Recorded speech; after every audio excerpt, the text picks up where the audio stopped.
What is going on, guys? Welcome back to another episode of Talking Halos. I'm your host today, Jared Timms, and I'm joined alongside my co-host, my partner in crime, Nate Green. Nate, how are you doing watching the playoffs?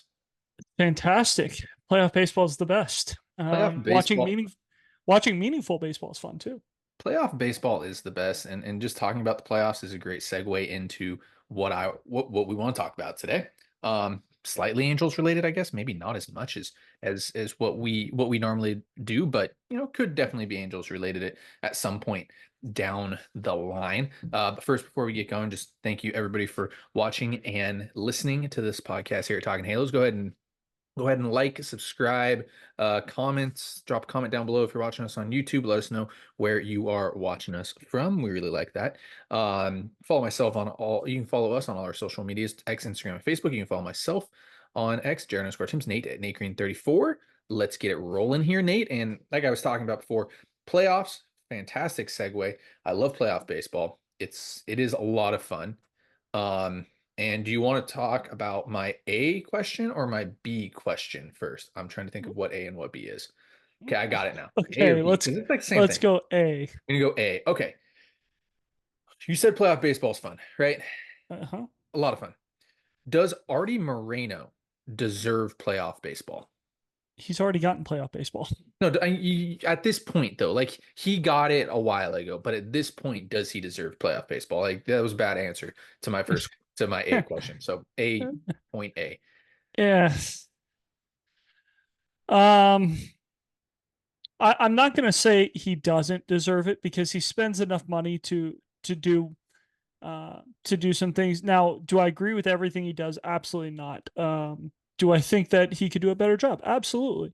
But does he spend money? Yes. Does he love the team? I don't know, but like I feel like I'd rather be in the Angels situation where at least we're spending money trying to win than in the Oakland situation where they are legit running out their like $30 million payroll.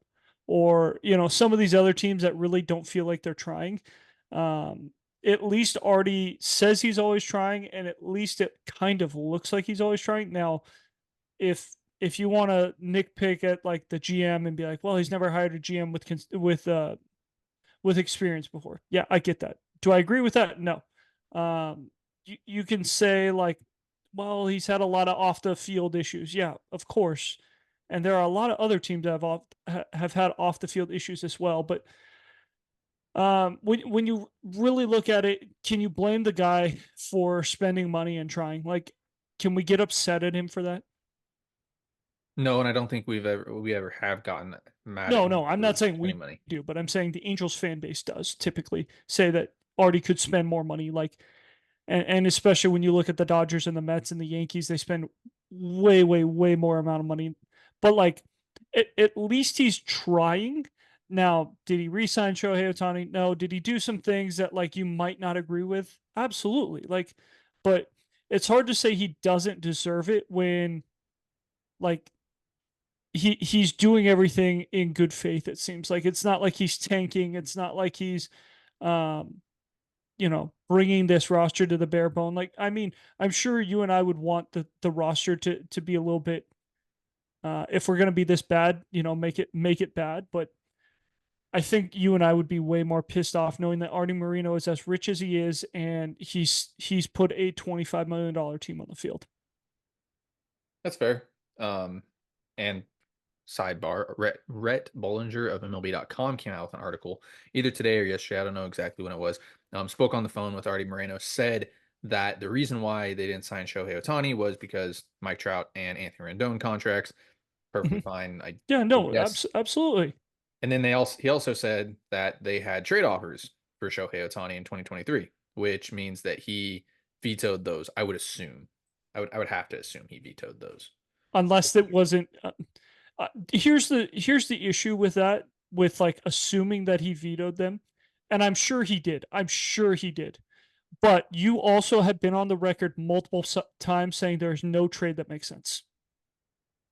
No, you are right. There is no trade that makes sense. Correct.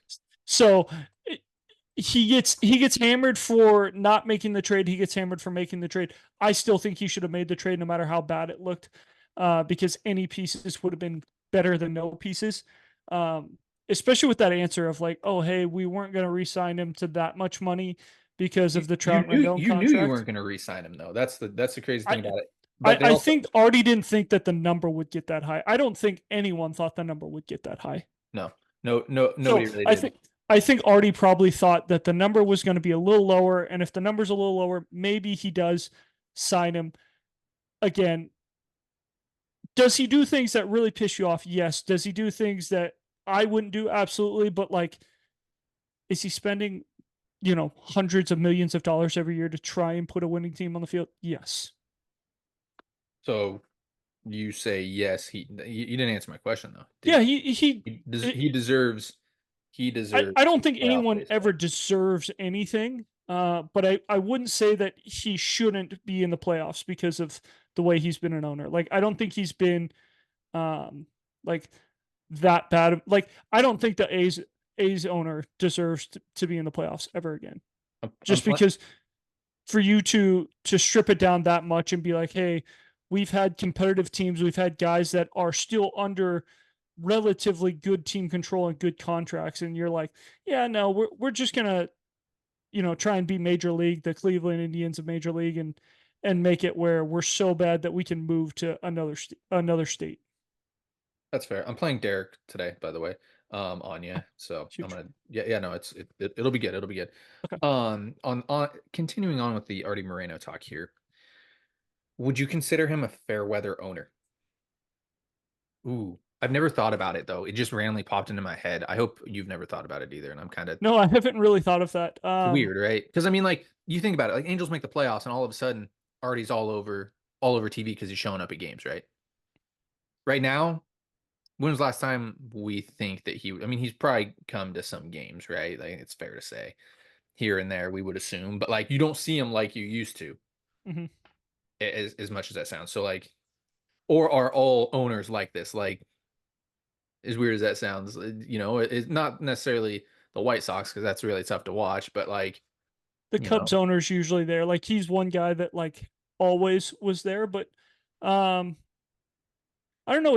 It's hard because like look at the Yankees guy, right? Like he's always in the playoffs. So he's missed the playoffs, 2 or 3 times in the last 25 years. Um, if they suddenly were as bad as the Angels, does he show up to games in July, August, September? I don't know. Some of these teams have just had it so good that you want like Dodgers owners, right? Like when Magic Johnson was part owner, he was there like all every night. And you look at the team now, it's like if they had a 10-year stretch where they weren't over 500 for 6 or 7 years in a row, would those owners be showing up? I don't know.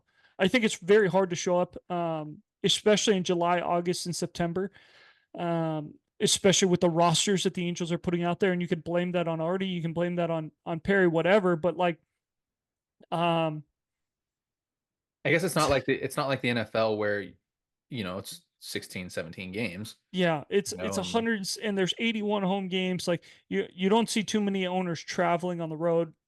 Postseason time you'll see that, but regular season you're not seeing too many owners travel to go watch their team play. Um, and, and you wonder how many owners actually are at a lot of their games. Like, yeah, they're how many games is the Oakland owner at? I mean, is that a fair comp? Like I'd White say Sox? How many I'd say the games is White he Sox, at? yeah. And that's when I asked. I was like, I mean, it's got to be tough to get also to go to Yeah, games when you're that yeah. bad too.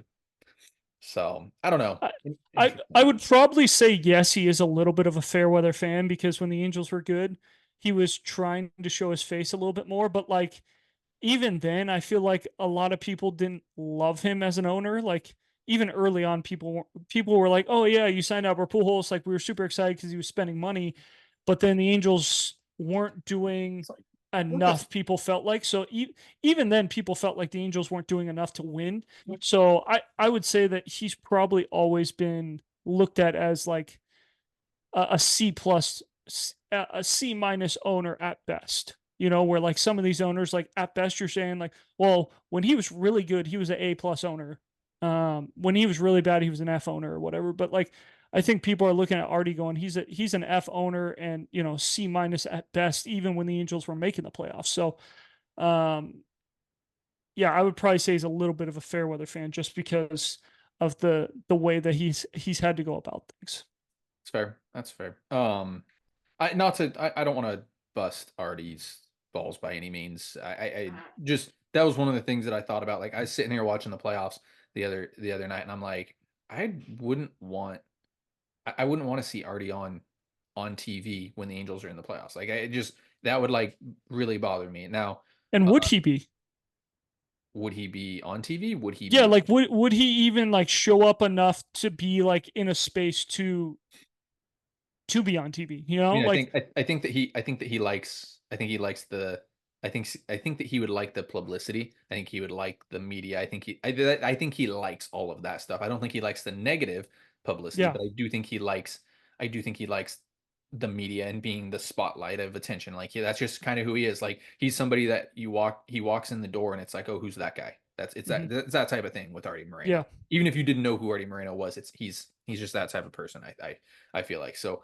I think that he would want to be on TV, and you But we usually have get that in the seen playoffs. but we have seen him back away from the spotlight. He was not at Ron Washington's Correct. at his press conference, and that's like that screams Artie Moreno showing up. Like everyone's happy, everyone thinks that it's a good hire, which I agree. I thought it was a good hire. So like that's a moment for Artie to be like, yeah, we got our guy. Like look at what he's gonna do. I'll introduce him, and he wasn't even there. So maybe he's changed. I don't know. Uh, but yeah, I understand what you're saying. Him being at a public event though, it means he needs to talk to certain people. So True. on to the next order of business. Like I said, I don't want to bust Artie's nuts by any means. I don't want to throw him in the in into I'm the biggest believer that he is the biggest issue here. But he's also one of the owners that you mentioned it. He's not like the Chicago White Sox owner who already said they're not going to spend this offseason. They lost 100 and what was it? 21 120 games, games, 100 121, 122. exactly, and they're still not going to spend the Oakland A's who haven't spent since ever.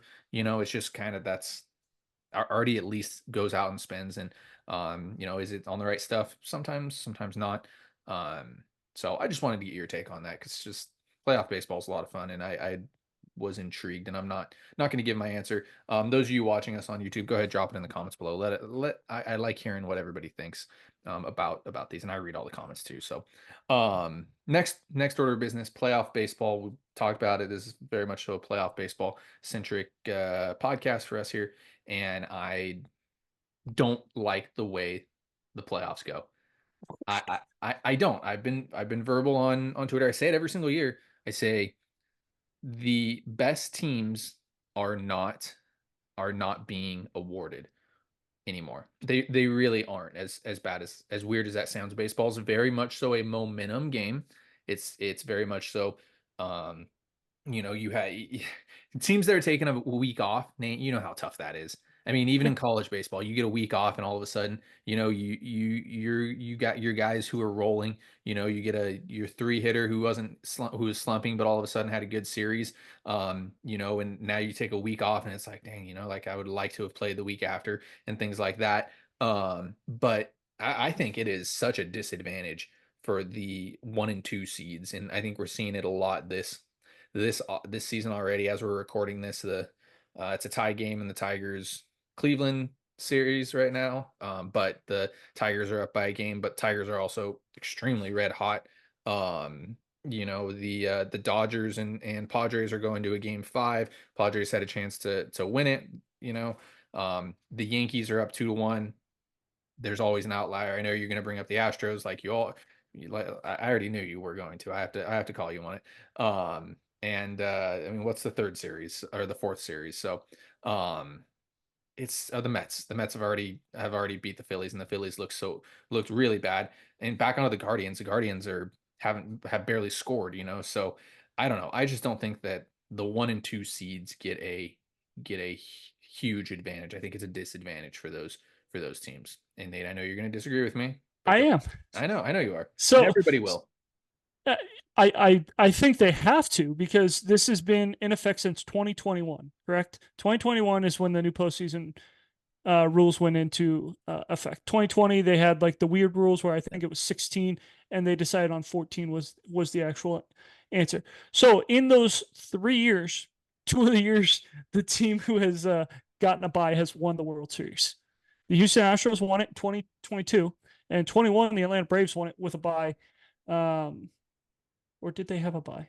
No, I don't think that about. They 2021. Okay, 2021 they had a bye, but the Dodgers, that was so 2022 was the first year of it. Excuse me. Go on. Um, but the Astros, yeah, like you talked about the Astros, Always 2022. always an outlier. The whole American League was that way though. The Yankees were a bye team that year. They won their series. Like you want to know why?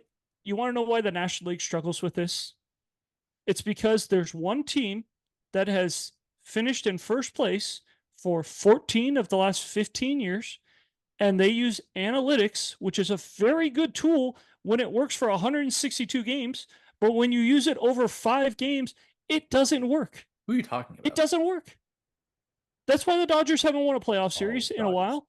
Like, that's I'm why the National League teams are struggling, because the teams that have been very good have used analytics, and the analytics work really well for 162 games. It is meant for a long stretch. When it's a 5 game series, you throw analytics out the door. You don't even know. Like, I mean, the Mariners bringing in Robbie Ray to face Jordan Alvarez. Like, when does that happen in the regular season? Never, right? But they do it in the postseason. Did it work out for him? No. Did the Astros go on to win that series? Absolutely. They went on to win the World Series that year. Like, I mean, that's why it's not working, is because it doesn't reflect the regular season. And there's nothing that you can do to reflect the regular season when the regular season is 162 games. You could make it a 7 game series instead of a 5 game series, sure. That might help the number 1 and 2 seeds out a little bit more, just because you're getting a little bit longer of a series, less randomness in games. But I mean,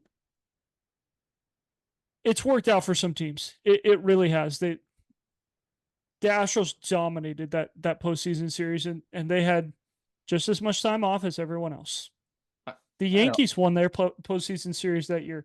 I'm just saying. I'm just saying I don't think it's an advantage for the 1 and 2 seeds. Not that the Angels have to worry about this, because I mean the next thing they're going to be is a wild card team, and I think that helps the Angels out. But I'm just, throwing it out there. I'm just saying I don't I feel like it's not a I don't know. I don't know, man. I do agree with you with analytics. I think that 162 games, you can run analytics all you want, but when the playoffs happen, it needs to be you win at all costs. You throw the numbers in a sense out the window, right? Like you need to go with your hot hand. You need to go with the guy that got you there. Robbie Ray, the Chris Sale, the Justin Verlander, Madison Bumgarner, that type of thing. Those are the things that win you World Series, and win you games in playoffs. Not, oh, we're gonna, play the matchup game, and this guy has to face this guy. I do agree with you there. So sure. Is Kansas City scoring runs? Um, Bob, no, I give you no. No, they're not, right. They're And winning and games though. they didn't have a bye. Did they score runs in the Baltimore series? No. Have they scored runs against the Yankees? Not really. Um, Cleveland. Cleveland wasn't that good of a team this year. Like, the American League Central got a lot of help from playing the White Sox 13 times. And I know the Angels weren't good against the White Sox, so people are going to be like, "Oh, it was tough to play the White Sox." But a lot of the teams in the American League Central, if you take out the White Sox, they finished under 500. I think Cleveland finished over 500 barely. If you take out the White Sox series, let me double check that. But I know for a fact the Tigers, the Royals, and the Twins, you take out the White Sox series, they're under 500.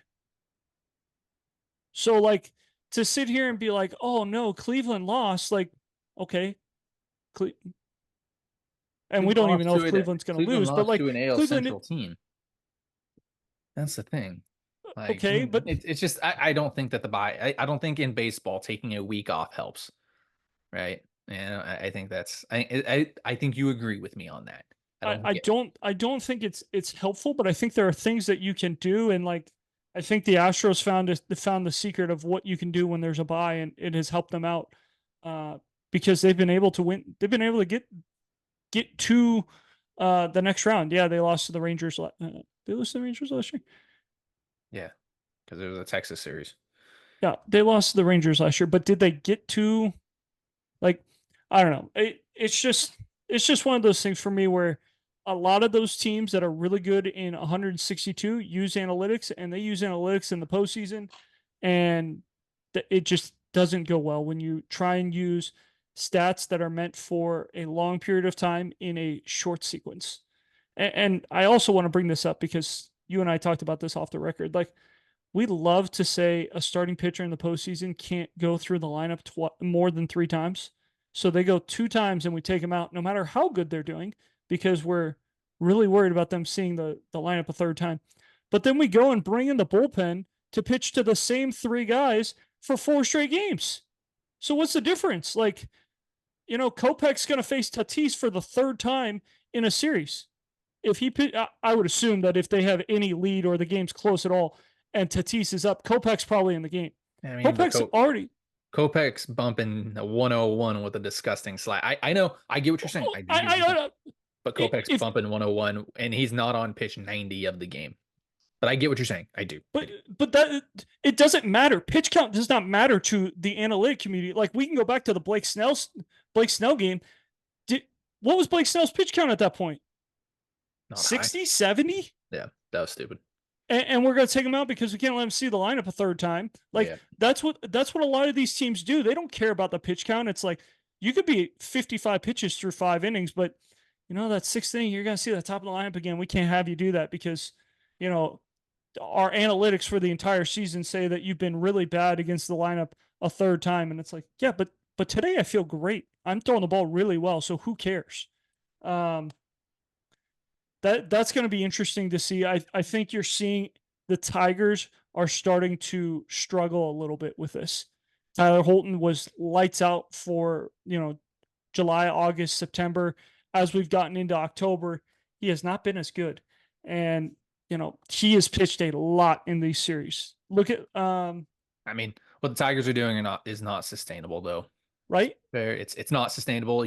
And those that are going to be like, what about the Rays? I mean, the Rays haven't won a World Series. Rays didn't make the playoffs. Rays, so the Dodgers. So you're saying what the Dodgers are doing is sustainable? Running 2 starters out there and then the third game going bullpen, or fourth game going bullpen game? no, I don't think for the postseason bullpen games are sustainable for the reason that you just said. I don't think it's sustainable, right? Because you're throwing. I mean, if even if your entire staff is bullpen guys, right? Like, at some point you get a 5-7 game series, and if Tigers end up going on, you've been telling me this forever. They're going to struggle in a 7-game series because Yep. you're getting real deep into, like, you're going to have to get guys to throw 3-4 innings at some point. You can't just AJ Hinch is doing a great job though, It would only regardless. be So so if I were to make a change to the postseason, the only thing I would do is make the number 1 seed gets to play on the Friday. So there is no day off for travel. You had to play in the wild card game, you got to play the next day. It doesn't matter. And then I would be okay with it going from 5 games to 7 games. So you play a best of 3, a best of 7, a best of 7, and a best of 7. That's fine with me. And then that's where you probably get Mr. November, some more, a little bit longer, maybe an extra week of baseball because you're playing 7 instead of 5. That's right. That would be the only thing I would change. I don't think it needs a drastic overhaul of things because, honestly, like, we've already seen teams that have had buys be successful in this thing, and we're going to sit here and cherry pick the National League because, the National League hasn't been good. But it's the National League that has not been good in the buys. The American League has been great. The Yankees and the Astros that year that I'm talking about, when the Astros won the World Series, the Yankees and the Astros both had buys. Mm-hmm. It's literally all the stats that are going around right now about the buys. It's all National League based. It's 0 series wins. 6 seed has won the World Series, or has made the World Series each year. So the 2 years, it's 22 and 23, and 5 and 16 overall record. Those are all National League stats. What? How are they all National League stats? Because that's what the stats are. A 5 and 6 seed went to the World Series last year. 5 seed won. yes, but the stats that they're saying zero series wins, those are National League stats, All right. All right. All right. right? Like the Astros and Yankees have both won series. The Astros have actually won two series, um, getting a bye. So it, it's literally just the National League teams that have struggled, and really, like I mentioned already, the Dodgers are the team that have struggled because we talked about it already. The analytics don't play well in a short series. I'll stick with my opinion. You let us know what you guys think in the comments down below if you're watching us on YouTube. If not, throw it at us on X at Talking Halos. Last question for you. We're recording this on a Thursday. Friday, the Dodgers and Padres play. Who you got? I just told you, Padres. I mean, it. If Kopech has to see Tatis again, like I don't like Kopech's chances. I'm going to be curious on who they go with. Do they go Jack or do they go Yamamoto? Um, Hell, it's a fun series though. I know Jack had Love the the series. back injury, so who do you think starts the game?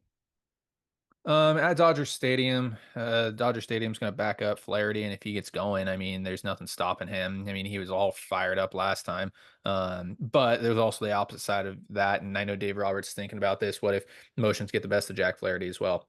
Yeah, he Yeah, gives up a yeah, homer to Machado, and it gets a exactly. You give up a home run in the first to Machado or Tatis, and it's like, all right, let's get Yamamoto up right now because his motions aren't going to do him any favors. So, it's going to be a fun one. I kind of hope the way I want it to go is I hope the Padres hang a crooked number early and we see some sparks fly because that's what you want on the national stage is to see some sparks fly because I think that series if not this year, next year. I wish this was a 7 game series because this is a lot of fun in a series for sure. so But you think they start Jack?